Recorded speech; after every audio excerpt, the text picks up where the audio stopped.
Drugs मामले में दीपिका पादुकोण का नाम आए अभी 24 घंटा भी नहीं बीता है कि इस मामले में एक और बॉलीवुड का सितारा जुड़ गया है। ड्रग्स पेडलर ने दिया मिर्जा का नाम लिया। हालांकि दिया मिर्जा ने ड्रग्स कनेक्शन से साफ इनकार किया है। उन्होंने कहा कि ये उनकी इमेज खराब करने की एक साजिश है, जबकि दीपिका पादुकोण अब तक शांत है।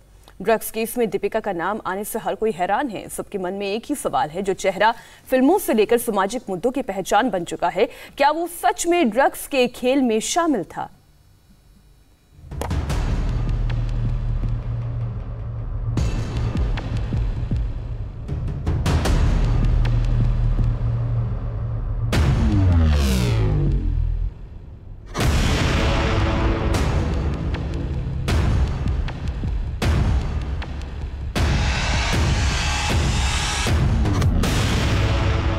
अब तक जो जांच हुई है उससे ये सच तो साबित हो चुका है कि बॉलीवुड में नशे का दरिया बहता है। अब इस दरिया में कौन कौन डुबकी लगा रहा था या लगा रहा है, ये चेहरे धीरे धीरे सामने आ रहे हैं।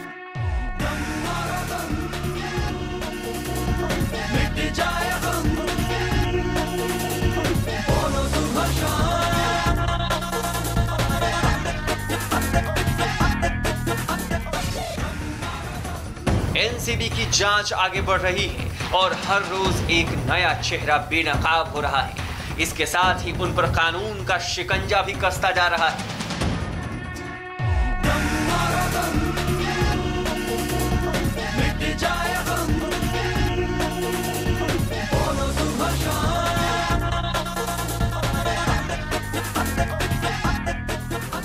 बॉलीवुड के इस डार्क सीक्रेट को पूरे देश के सामने एनसीबी ने ओपन कर दिया है। दीपिका पादुकोण, श्रद्धा कपूर, सारा अली खान, नम्रता शिरोडकर, रकुल प्रीत सिंह। बॉलीवुड में ड्रग्स के खेल में अब जो नया नाम सामने आया है, जो मिस एशिया पैसिफिक रह चुकी है, वो है दिया मिर्जा। सुशांत सिंह राजपूत की रहस्यमयी मौत की जांच क्या शुरू हुई, नशे की काली दुनिया में खुशियां ढूंढने वालों की असलियत सामने आने लगी है।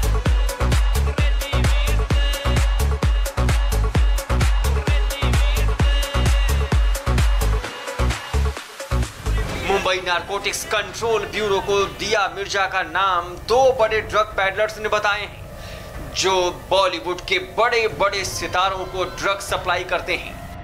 ड्रग पैडलर अनुज केशवानी और अंकुश से पूछताछ के बाद एनसीबी दिया मिर्जा तक पहुंची है। ड्रग मंडली में दिया मिर्जा के मैनेजर का भी नाम आया है। एनसीबी का कहना है कि उसके पास दिया मिर्जा का भी ड्रग चैट है। आरोप है कि दिया अपनी सेलिब्रिटी मैनेजर से ड्रग्स मंगाती थी। ड्रग्स के लिए दिया की सेलिब्रिटी मैनेजर ने बाकायदा ड्रग्स पैडलर्स के साथ मीटिंग की थी। दिया मिर्जा सिनेमाई पर्दे पर कई सुपरहिट फिल्में दे चुकी हैं। मुंबई में एक दो नहीं, कई सामाजिक संगठन से जुड़ी हुई हैं और अब जब नाम ड्रग्स से जुड़ा तो जांच के दायरे में आ गई हैं। शाम होते होते जैसे ही ये खबर सुर्खियां बनने लगी तो दिया मिर्जा का ट्वीट सामने आ गया। मैं पूरी कड़ाई से ऐसी खबरों का खंडन करती हूँ जो झूठी, बेबुनियाद और दुर्भावनापूर्ण है। कीचड़ उछालने वाली इस ओछी रिपोर्टिंग से मेरी साख सीधे तौर पर प्रभावित हो रही है और सालों की कड़ी मेहनत से बनाए मेरे करियर को नुकसान पहुंचा रही है। मैंने अपने पूरे जीवन में ना तो कभी कोई नारकोटिक या वर्जित पदार्थ हासिल किया है और ना ही इसका सेवन किया है। एक कानून प्रिय नागरिक होने के नाते मैं इस मामले में उपलब्ध सभी कानूनी उपायों का सहारा लूंगी। मेरे समर्थकों का साथ खड़े रहने के लिए शुक्रिया। ड्रग्स केस में बॉलीवुड अभिनेत्रियों में एक और नाम जुड़ गया है। ये नाम है दिया मिर्जा का। जेल में बंद ड्रग पैडलर अनुज केशवानी और अंकुश ने पूछताछ में खुलासा किया कि दिया मिर्जा के लिए उनकी मैनेजर ने 2019 में ड्रग्स खरीदा था। बॉलीवुड ड्रग्स के काले समंदर में डूबता जा रहा है। एक दिन पहले जैसे ही दीपिका पादुकोण का नाम आया, बॉलीवुड की मखमली दुनिया में भूचाल आ गया। 48 घंटे से दीपिका पादुकोण खबरों की दुनिया में हेडलाइन है, लेकिन वो कहां है कोई नहीं जानता। हर मुद्दे पर अपनी बेबाक राय रखने वाली दीपिका पादुकोण ना ट्विटर पर दिख रही हैं, न इंस्टाग्राम और न फेसबुक पर, यानी दीपिका कहीं सामने नहीं आई हैं। सवालों के छपाक से पीकू का बचना मुश्किल होता जा रहा है, क्योंकि कई ऐसी तस्वीरें सामने आई हैं जिसकी चमक सबको चौंका रही है। एनसीबी के पास दीपिका पादुकोण और उनकी मैनेजर करिश्मा प्रकाश का ड्रग चैट है। इस चैट में दीपिका हैश की डिमांड करती हैं। इसके बाद करिश्मा दीपिका से कोको पहुंचाने का टाइम पूछती हैं। जवाब में दीपिका बताती हैं 11:30 बजे से 12 बजे के बीच। दीपिका के इस ड्रग चैट की तारीख है 28 अक्टूबर 2017 और चैट खत्म होने का समय है रात के 10:16, यानी करीब सवा घंटे बाद दीपिका पादुकोण कोको क्लब पहुंच जाती है।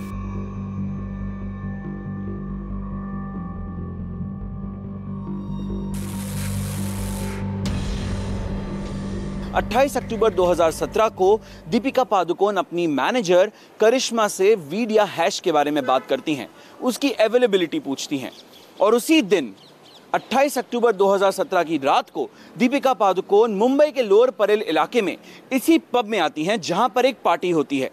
इस पार्टी में दीपिका पादुकोण के साथ कुछ और बॉलीवुड एक्टर्स भी मौजूद होते हैं। ये सब देर रात तक पार्टी करते हैं।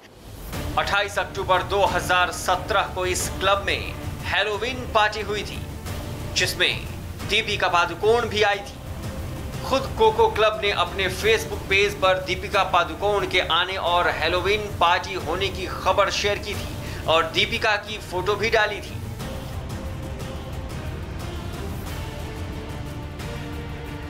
दीपिका के ड्रग्स चैट की तारीख ही इस हैलोवीन पार्टी की तारीख है। ड्रग्स चैट में दीपिका के कोको क्लब पहुंचने का जो समय है वही समय हैलोवीन पार्टी का है, यानी तारीख वही, वक्त वही और जगह भी वही। इस खुलासे के बाद कई सवाल उठते हैं।